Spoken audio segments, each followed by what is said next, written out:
अमृत के धार के हो के तना पियाई गो माई बिना। अमृत के धार के हो के तना पियाई गो माई बिना। कैसे करे जवा जोड़ाई भाई गो माई बिना।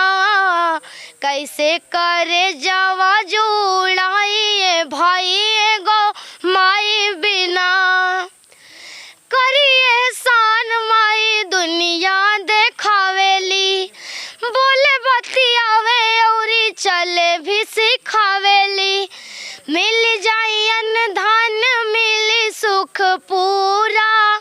मिल जाई अन्न धन मिली सुख पूरा। माई के दुलार बिना सब कुछ अधूरा।